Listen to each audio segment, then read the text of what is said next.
प्रतिदिन की पूजा में कौन सी आरती करनी चाहिए? कहीं आप भी बिना आरती ही पूजा तो नहीं करते हैं? श्री शिवाय नमस्तुभ्यम महाराज, आप सभी में से अधिकांश माताएं बहनें प्रतिदिन भगवान का पूजन करती हैं और आपके मन में यह प्रश्न जरूर आता है कि आखिर हमें रोज की पूजा में कौन सी आरती गानी चाहिए? ऐसी कौन सी आरती है जिससे भगवान हमारी पूजा को स्वीकार करें और हमारी भक्ति से प्रसन्न हो जाएं? इसी के साथ महाराज, कई लोगों के मन में यह भी सवाल रहता है कि पूजा करते समय हमें किन नियमों का पालन करना चाहिए और यदि कभी हमसे पूजा के दौरान कोई गलती हो जाती है तो उसे कैसे सुधारा जाए। तो महाराज, संपूर्ण जानकारी के लिए वीडियो के अंत तक बने रहे और यदि आपको यह जानकारी उचित लगे तो वीडियो को लाइक करें, चैनल को सब्सक्राइब करें और कमेंट बॉक्स में ओम नमः शिवाय या जय मां लक्ष्मी जरूर लिखें। तो महाराज, प्रत्येक घर की जो माताएं बहनें होती हैं वही अधिकतर घर में भगवान का पूजन करती हैं। घर के मंदिर को साफ रखना, भगवान को स्नान कराना, उन्हें फूल चढ़ाना, दीपक जलाना और आरती करना, ये सभी कार्य अधिकतर घर की महिलाएं ही करती हैं। इसलिए ये जानकारी विशेष रूप से उन माताओं बहनों के लिए बहुत उपयोगी है जो प्रतिदिन भगवान का पूजन करती हैं। क्योंकि महाराज, कई बार हम पूरी श्रद्धा और भक्ति के साथ भगवान का पूजन तो करते हैं लेकिन हमें सही नियमों की पूरी जानकारी नहीं होती है। कई बार ऐसा होता है कि हम पूजा तो कर लेते हैं लेकिन मन में ये शंका बनी रहती है कि कहीं हमारी पूजा में कोई कमी तो नहीं रह गई या कहीं हमसे पूजा के समय कोई गलती तो नहीं हो रही। इसलिए ये बहुत जरूरी है कि हमें पूजा के सही नियमों की जानकारी हो ताकि हम भगवान का पूजन पूरी श्रद्धा और सही विधि से कर सकें। अब महाराज, अधिकांश लोग सुबह उठते ही सबसे पहले भगवान को प्रणाम करते हैं। इसके बाद भगवान को स्नान कराया जाता है, उन्हें साफ वस्त्र पहनाए जाते हैं और फूल अर्पित किए जाते हैं। फिर भगवान के सामने अगरबत्ती या धूप जलाई जाती है और उसके बाद दीपक जलाया जाता है। इन सब के बाद भगवान की आरती की जाती है। सुबह के समय भी आरती की जाती है और शाम के समय भी आरती की जाती है। लेकिन यहाँ पर कई लोगों के मन में एक बहुत बड़ा सवाल आता है कि हमें रोजाना पूजा करते समय कौन सी आरती करनी चाहिए और क्या हर दिन आरती गाना जरूरी होता है? तो महाराज, आजकल की भागदौड़ भरी जिंदगी में हर किसी के पास समय की कमी होती है।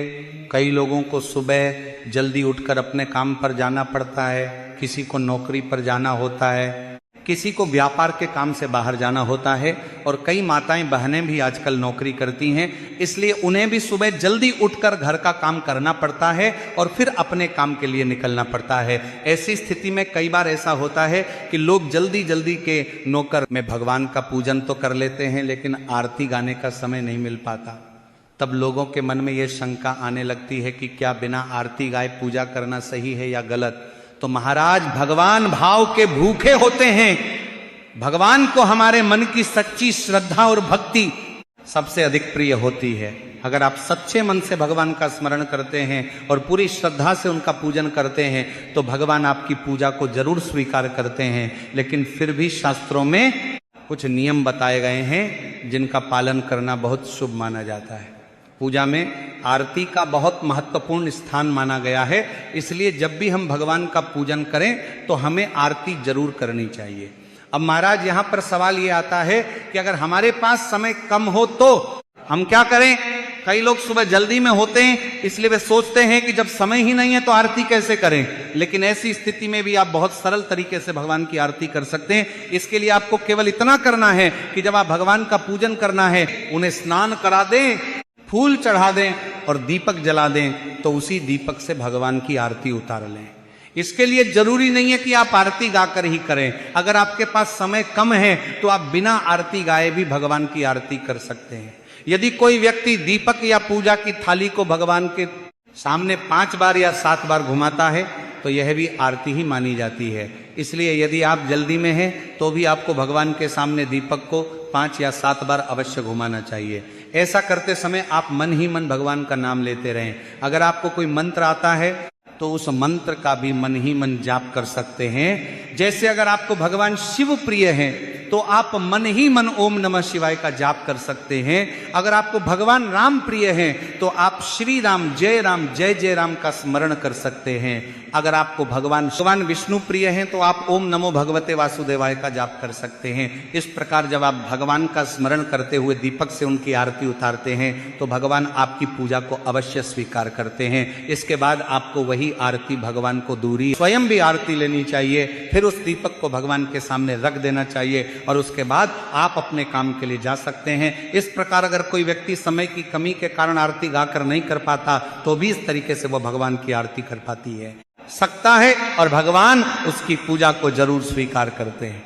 इसलिए महाराज, अगर आप सुबह जल्दी में रहते हैं और आपको किसी काम के लिए जल्दी निकलना पड़ता है तो भी आपको घबराने की जरूरत नहीं है। बस सच्चे मन से भगवान का पूजन कीजिए, दीपक जलाइए और भगवान की आरती अवश्य उतारिए। ऐसा करने से भगवान की कृपा आप पर बनी रहती है और आपकी प्रतिदिन की पूजा भी पूर्ण मानी जाती है। अब महाराज, हम ये जानते हैं कि जो माताएं बहनें घर पर रहती हैं और जिनके पास सुबह के समय थोड़ा अधिक समय होता है, उन्हें प्रतिदिन की पूजा में किस प्रकार आरती करनी चाहिए। देखिए, कई घरों में ऐसा होता है कि सुबह के समय घर की महिलाएं आराम से भगवान का पूजन करती हैं, भगवान को स्नान कराती हैं, उन्हें वस्त्र पहनाती हैं, फूल अर्पित करती हैं और फिर पूरे नियम के साथ भगवान की आरती भी गाती हैं। ऐसे में कई लोगों के मन में यह सवाल भी आता है कि अगर हमारे पास समय है तो हमें रोज पूजा में कौन सी आरती गानी चाहिए और किस प्रकार आरती करनी चाहिए जिससे भगवान सबसे अधिक प्रसन्न हों। तो देखिए महाराज, जब भी आप भगवान का पूजन करें तो सबसे पहले आपको अपने मन को शांत करना चाहिए और भगवान का स्मरण करना चाहिए। उसके बाद आपको अपने घर के मंदिर को साफ करना चाहिए, क्योंकि जिस स्थान पर भगवान विराजमान होते हैं वह स्थान पर भगवान के लिए हमेशा स्वच्छ और पवित्र होना चाहिए। इसके बाद भगवान को स्नान कराना चाहिए। अगर आपके घर में भगवान की मूर्ति है तो आप उन्हें जल से स्नान करा सकते हैं और यदि चित्र है तो आप उन्हें साफ कपड़े से पोंछ सकते हैं। इसके बाद भगवान को साफ वस्त्र अर्पित करेगा इसके करने चाहिए और फिर उन्हें फूल चढ़ाने चाहिए। भगवान को फूल अर्पित करना बहुत ही शुभ माना जाता है, क्योंकि फूल भक्ति और श्रद्धा का प्रतीक होते हैं। इसके बाद आपको भगवान के सामने दीपक जलाना चाहिए। दीपक जलाने का बहुत बड़ा महत्व बताया गया है। जब दीपक जलता है तो उसके प्रकाश से वातावरण में सकारात्मक ऊर्जा फैलती है और मन भी शांत और प्रसन्न हो जाता है। इसलिए जब भी आप भगवान का पूजन करें तो दीपक अवश्य जलाएं। अगर आपके पास शुद्ध गाय के घी का दीपक है तो उससे दीपक जलाना बहुत ही शुभ माना जाता है। लेकिन अगर आपके पास घी उपलब्ध नहीं है तो आप तेल का दीपक भी जला सकते हैं, क्योंकि महाराज भगवान भक्ति देखते हैं। इसलिए आप जिस भी साधन से दीपक जलाएं वह स्वीकार्य होता है। अब दीपक जलाने के बाद इसी दीपक से आपको भगवान की आरती करनी चाहिए और जब भी आप आरती करें तो संभव हो तो घंटी भी अवश्य बजाएं। अब महाराज, यहाँ पर एक और महत्वपूर्ण बात आती है कि जब आप आरती गाते हैं तो आपको केवल गाना ही नहीं होता, बल्कि उसी समय भगवान के सामने उस दीपक को भी घुमाना होता है। ऐसा माना जाता है कि जब हम भगवान के सामने दीपक घुमाते हैं तो हम अपने जीवन के अंधकार को दूर करने की प्रार्थना करते हैं और भगवान से अपने जीवन में प्रकाश और सुख की कामना करते हैं। अब महाराज बात करते हैं उस प्रश्न की जो लगभग हर व्यक्ति के मन में आता है कि प्रतिदिन की पूजा में हमें कौन सी आरती गानी चाहिए। कई लोगों के मन में यह इच्छा होती है कि वे ऐसी आरती करें जिससे सभी देवी देवता प्रसन्न हो जाएं और किसी भी भगवान की उपेक्षा न हो, क्योंकि अधिकतर घरों के मंदिर में एक ही भगवान नहीं होते, बल्कि कई देवी देवताओं की मूर्तियां या चित्र होते हैं। कहीं भगवान शिव होते हैं, कहीं भगवान विष्णु होते हैं, कहीं भगवान राम और माता सीता की मूर्ति होती है, कहीं भगवान कृष्ण और राधा रानी का स्वरूप होता है, कहीं माता लक्ष्मी और माता दुर्गा की प्रतिमा होती है और कहीं हनुमान जी भी विराजमान होते हैं। ऐसे में लोगों के मन में यह प्रश्न स्वाभाविक रूप से आता है कि आखिर हमें रोज पूजा के समय किस भगवान की आरती करनी चाहिए। देखिए, सबसे पहले तो हमें यह समझ लेना चाहिए कि सभी देवी देवता एक ही परमात्मा के अलग अलग स्वरूप हैं। हम उन्हें अलग अलग नामों और रूपों में पूजते हैं, लेकिन ईश्वर एक ही है। इसलिए अगर आप किसी एक भगवान की आरती करते हैं तो उससे सभी देवी देवता प्रसन्न होते हैं। इसमें किसी भी प्रकार की शंका नहीं रखनी चाहिए, क्योंकि यदि आपके मन में सच्ची श्रद्धा है और आप पूरी भक्ति के साथ भगवान का स्मरण करते हैं तो भगवान आपकी पूजा को अवश्य स्वीकार करते हैं। अब महाराज यहाँ पर आया गया है कि जिस भगवान को आप सबसे अधिक मानते हैं, जिन्हें आप अपना इष्ट मानते हैं, उनकी आरती प्रतिदिन करना बहुत शुभ माना जाता है।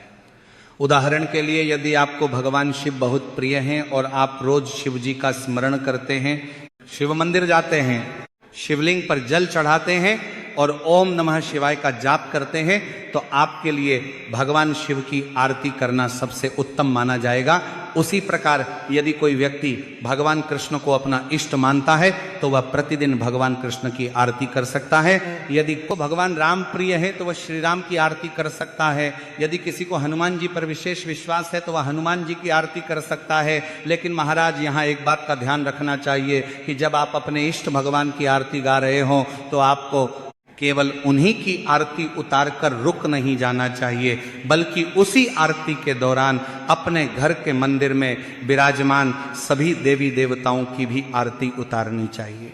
इसका अर्थ यह है कि यदि आप शिव जी की आरती गा रहे हैं तो उसी समय आप दीपक को अपने घर के मंदिर में रखे अन्य देवी देवताओं के सामने भी घुमा सकते हैं। ऐसा करने से सभी भगवानों की आरती हो जाती है और सभी देवी देवता प्रसन्न होते हैं। अब महाराज कई लोग ये भी सोचते हैं कि क्या हमें रोज अलग अलग भगवान की आरती गानी चाहिए, जैसे एक अक्की महाकारी दिन शिव जी की आरती, दूसरे दिन कृष्ण जी की आरती, तीसरे दिन राम जी की आरती और चौथे दिन माता लक्ष्मी की आरती। लेकिन ऐसा करना आवश्यक नहीं है। शास्त्रों के अनुसार यदि आप प्रतिदिन एक ही भगवान की आरती करते हैं तो वह भी पूरी तरह से ठीक है, भगवान को इससे कोई आपत्ति नहीं होती, क्योंकि भगवान भाव देखते हैं। इसलिए आपको बार बार आरती बदलने की आवश्यकता नहीं है। आप जिस भगवान को अपना इष्ट मानते हैं उनकी आरती नियमित रूप से कर सकते हैं। अब महाराज कुछ लोग ऐसे भी होते हैं जो चाहते हैं कि वे ऐसी आरती करें जिसमें सभी भगवानों का स्मरण हो जाए। ऐसे लोगों के लिए एक बहुत ही प्रसिद्ध और सरल आरती बताई गई है और वह आरती है ओम जय जगदीश हरे। यह आरती बहुत ही प्रसिद्ध है और अधिकतर घरों में यही आरती की जाती है। इस आरती को गाने से ऐसा माना जाता है कि सभी देवी देवता प्रसन्न होते हैं, क्योंकि इसमें भगवान के सार्वभौमिक स्वरूप की स्तुति की जाती है।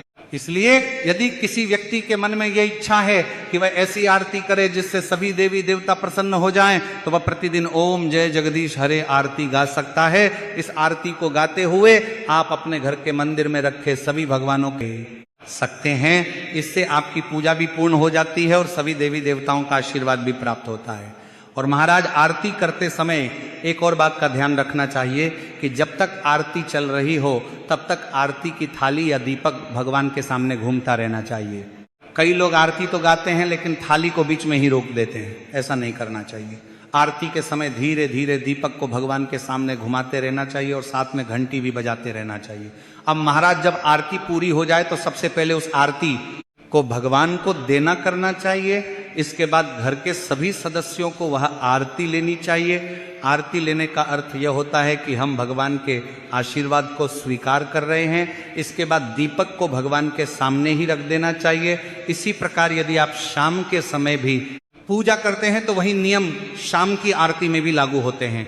शाम के समय जब आप दीपक जलाते हैं तो उस समय भी आप भगवान की आरती कर सकते हैं। यदि आपका मन हो तो आप शाम को भी आरती गा सकते हैं, और यदि आपका मन न हो तो आप केवल दीपक से भगवान की आरती उतार सकते हैं। 5 या 7 बार दीपक को भगवान के सामने घुमाकर भी आप शाम की आरती कर सकते हैं। इस प्रकार यदि आप प्रतिदिन श्रद्धा और भक्ति के साथ भगवान की आरती करते हैं तो भगवान की कृपा आप पर बनी रहती है और आपके घर में सुख, शांति और समृद्धि बनी रहती है। अब महाराज हम ये जानते हैं कि जब हम भगवान की पूजा कर लेते हैं, भगवान को स्नान करा देते हैं, उन्हें फूल अर्पित कर देते हैं और उनकी आरती भी कर लेते हैं, तो उसके बाद हमें क्या करना चाहिए? बहुत से लोगों के मन में यह सवाल भी आता है कि क्या आरती के बाद कोई मंत्र बोलना चाहिए या नहीं। कई लोग आरती करने के बाद वहीं पूजा समाप्त कर देने के बाद और अपने काम में लग जाते हैं, जबकि कुछ लोग आरती के बाद मंत्रों का जाप भी करते हैं। इसलिए यह समझना भी बहुत जरूरी है कि प्रतिदिन की पूजा में आरती के बाद मंत्र जाप का क्या महत्व है और हमें कौन सा मंत्र जपना चाहिए। तो महाराज अगर आपके पास थोड़ा भी समय है तो आरती के बाद कुछ समय तक भगवान के मंत्रों का जाप अवश्य करना चाहिए। अब यहां पर कई लोग ये पूछते हैं कि हमें कौन सा मंत्र जपना चाहिए, तो इसका उत्तर भी वही है जो हमने पहले बताया कि जो भगवान आपको सबसे अधिक प्रिय हैं, जो आपके इष्ट देव हैं, उनके मंत्र का जाप करना सबसे उत्तम माना जाता है। क्योंकि जब हम अपने इष्ट देव का स्मरण करते हैं तो हमारे मन में उनके प्रति विशेष श्रद्धा और विश्वास होता है, इसलिए उनके मंत्र का जाप करने से हमारा मन जल्दी एकाग्र हो जाता है। उदाहरण के लिए, यदि आपको भगवान शिव बहुत प्रिय हैं और आप शिव जी को अपना इष्ट मानते हैं तो आप ओम नमः शिवाय मंत्र का जाप कर सकते हैं। यह मंत्र बहुत ही पवित्र और शक्तिशाली माना जाता है। इसी प्रकार यदि आपको भगवान विष्णु या भगवान कृष्ण, ओम नमो भगवते वासुदेवाय मंत्र का जाप कर सकते हैं। यदि आपको भगवान राम पर विशेष विश्वास है तो आप श्री राम जय जय राम मंत्र का स्मरण कर सकते हैं। यदि आपको हनुमान जी प्रिय हैं तो आप ओम हनुमते का जाप कर सकते हैं। इस प्रकार हर व्यक्ति अपने इष्ट भगवान के मंत्र का जाप कर सकें। अब महाराज एक और महत्वपूर्ण बात यह है कि जब भी आप मंत्र का जाप करें तो आपको एक ही मंत्र का नियमित रूप से जाप करना चाहिए। कई लोग आज एक मंत्र जपते हैं, कल दूसरा मंत्र जपते हैं और परसों तीसरा मंत्र जपने लगते हैं। ऐसा करने से मन एकाग्र नहीं हो पाता। इसलिए जो मंत्र आपको प्रिय हो और जिस भगवान में आपका विश्वास हो, उसी मंत्र का नियमित रूप से जाप करना चाहिए। अब हमारा सवाल ये आता है कि हमें मंत्र का जाप कितनी बार करना चाहिए। देखिए, अगर आपके पास समय कम है तो आप उस मंत्र का 1 बार, 5 बार या 10 बार भी जाप कर सकते हैं। लेकिन अगर आपके पास पर्याप्त समय है तो मंत्र की माला जपना बहुत शुभ माना जाता है। जब हम माला से मंत्र का जाप करते हैं तो सामान्य रूप से 108 बार मंत्र का उच्चारण किया जाता है। इसलिए कहा जाता है कि यदि संभव हो तो मंत्र की 1 माला यानी 108 बार मंत्र का जाप अवश्य करना चाहिए। ऐसा करने से भगवान की कृपा बहुत जल्दी प्राप्त होती है। तो महाराज, अब आप समझ ही गए होंगे कि प्रतिदिन की पूजा में हमें किस प्रकार आरती करनी चाहिए, कौन सी आरती गानी चाहिए और आरती के बाद किस प्रकार मंत्रों का जाप करना चाहिए। यदि आपको यह जानकारी उचित लगी हो तो वीडियो को लाइक करें, चैनल को सब्सक्राइब करें और कमेंट बॉक्स में अपने इष्ट देव का नाम जरूर लिखें। धन्यवाद।